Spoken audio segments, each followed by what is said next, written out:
वंदना गर्ग ने लिखा है, how to tell children purpose of life, they are studying, we tell them to focus on future but we also know it's purposeless life. पूछती हैं वंदना कि बच्चों को जीवन के उद्देश्य के बारे में कैसे बताएं। वो अभी पढ़ रहे हैं, हम उनको कहते हैं कि भविष्य पर ध्यान दो, और हम ये भी जानने लगे हैं कि जीवन उद्देश्यहीन है, तो क्या करें। सीधी सी बात है, बच्चों को वर्तमान में जीना सिखाएं। पढ़ाई कर रहे हैं तो पढ़ाई का परिणाम ही तो तब है जब वो वर्तमान में उस पर फोकस करेंगे, वो अभी की अपनी स्टडी पर अपने ध्यान को ले जाएंगे। बच्चों को हमेशा ये बताना चाहिए कि इस वर्तमान में जो हम बीज बो रहे हैं उन्हीं के परिणाम कभी भविष्य में आएंगे। भविष्य के प्रति उन्हें बेफिक्री सिखानी चाहिए।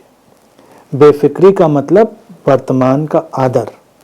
ये नहीं बेफिक्री का मतलब बच्चे पे चादर तान के सो गए कि पढ़ना वढ़ना क्या, जब भविष्य के लिए बेफिक्र रहना है तो बस सोते हैं। नहीं, उनके ना कि तुम अभी इस पर अपनी पूरी मेहनत करो, भविष्य जो होगा सो होगा, भविष्य की चिंता करने की जरूरत नहीं। जीवन का उद्देश्य बच्चों को बताना है तो जीवन का उद्देश्य उनको सही अर्थों में बताएं।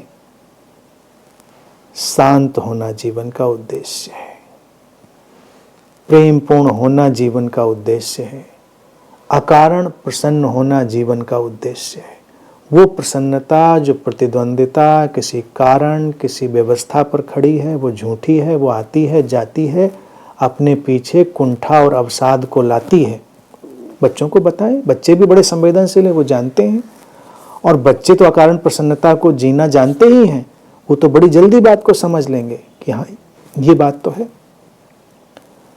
जीवन का अगर कोई उद्देश्य है तो यही उद्देश्य है। फिर उसमें एक बात बस और ऐड कर सकते हैं कि अपनी प्रसन्नता में जिए तो दूसरों को प्रसन्न रहने दें।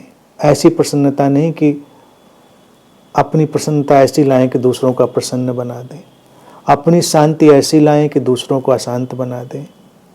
कोई भी चीज़, जो हम 4 आर्य लक्ष्यों की बात करते हैं हम उन्हीं को सामने रख रहे हैं, उनको सामने रख सकते हैं, बच्चों को समझा सकते हैं कि जीवन का उद्देश्य यही है, जियो और जीने दो, खुश रहो खुश रहने दो, शांत रहो शांत रहने दो, प्रेमपूर्ण रहो प्रेमपूर्ण रहने दो। प्रेम का फैलाव होना चाहिए। अब घर में जैसे 2 बच्चे हों तो बच्चों के बीच जो प्रतिद्वंदिता होती है ना, जो सिबलिंग राइवलरी होती है, वो क्यों होती है? बच्चे को लगता है कि वो उससे ज़्यादा प्यार किया जा रहा है। हमारे जो माँ बाप हैं तो वो आपस में उलझते रहते हैं, और कभी कभी ये ग्रंथियाँ बड़ी लंबी चली जाती हैं। कई बच्चों को बात तक लगता रहा है कि मेरे माँ बाप उसको ज़्यादा प्यार करते थे, मुझको कम करते थे। तो बच्चों को ये भी सिखाएं कि प्रेम बस है सबके जीवन में अपनी तरह, कम और ज़्यादा नहीं। तो जब तुम अपने जीवन में प्रेम की आकांक्षा करो तो दूसरे के जीवन में भी उसको बढ़ने दो।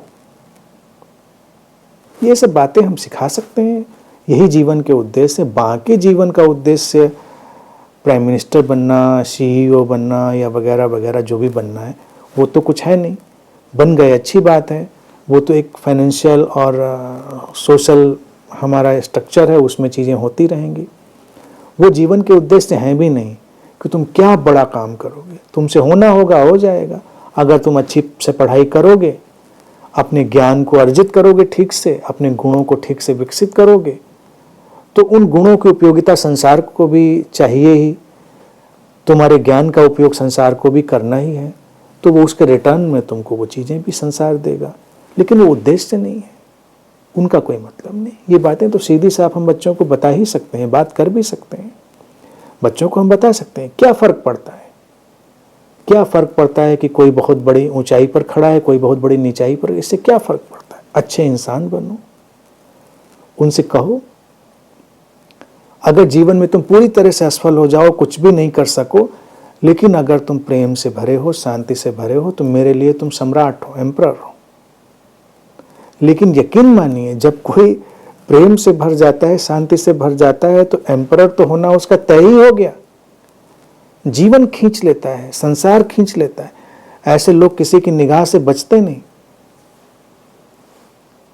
सब हर कोई उनको चाहता है। तो इसलिए सिखाने के लिए तो है हमारे पास, हम सिखाना नहीं चाहते, हम घरों में सिखाते नहीं, हम खुद ही कंफ्यूज हैं। हमको लगता है अच्छा ऐसा सिखा दिया और कहीं सब छोड़ छाड़ के पढ़ाई वढ़ाई बैठ गए तो क्या करेगा। और यकीन मानिए अगर वो छोड़ने के नेचर वाला होगा तो तुम्हारे लाख सिखाने के बाद भी छोड़ के बैठेगा, और नहीं छोड़ने वाला होगा तो नहीं छोड़ेगा। क्योंकि पढ़ना सीखना ये भी जीवन का एक गुणधर्म है जो खींचता है।